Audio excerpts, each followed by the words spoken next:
3,500 ఎకరాలకి ఎందుకింత రాద్ధాంతం అని అడిగారు. మరి 3,500 ఎకరాలకి ఇంత రాద్ధాంతం అన్నప్పుడు మరి తెలుగుదేశం ఎంపీ మురళీమోహన్ గారు హైదరాబాద్ ఔటర్ రింగ్ రోడ్లో ఆయనకి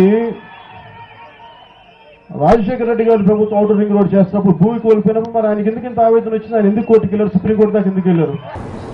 అయితే నేను ఏ పరిస్థితుల్లో నేను కోర్టుకు వెళ్లాల్సి వచ్చింది అనేది ఒక్కసారి వివరణ ఇస్తాను. ఒక రోజున అప్పుడు మంత్రిగా ఉన్నటువంటి ఒట్టి వసంత్ కుమార్ గారు ఇట్లా మీడియానందరినీ ప్రెస్ని అందరినీ కూడా పిలిచి ఆ మీడియాలో చెప్పింది ఏమిటంటే, ఆయన చంద్రబాబు నాయుడు గారు మాదాపూర్లో ఉన్న ల్యాండ్లన్నీ మురళీమోహన్ గారికి ఇచ్చేశారు, మురళీమోహన్ గారు ఆ గవర్నమెంట్ ల్యాండ్లన్నీ ప్లాట్లు వేసి ఎన్ఆర్ఐలకు అమ్మేశారు అని చెప్పి ఒక ఇది చేశాడు, కామెంట్ చేశాడు. అలాగే నేను మురళీమోహన్ చంద్రబాబు నాయుడికి బినామీ పార్ట్నరు, ఇదంతా ఇది రిలీజ్ ఎస్టేట్ అంతా కూడా చంద్రబాబు మురళీమోహన్ కాదు అని చెప్పి నా ఇష్టం వచ్చినట్టుగా నేను ఏదో ప్రభుత్వ బోలన్నీ నేను ఇది చేసినట్టుగా స్టేట్మెంట్ ఇచ్చాను. చాలా కోపం వచ్చింది.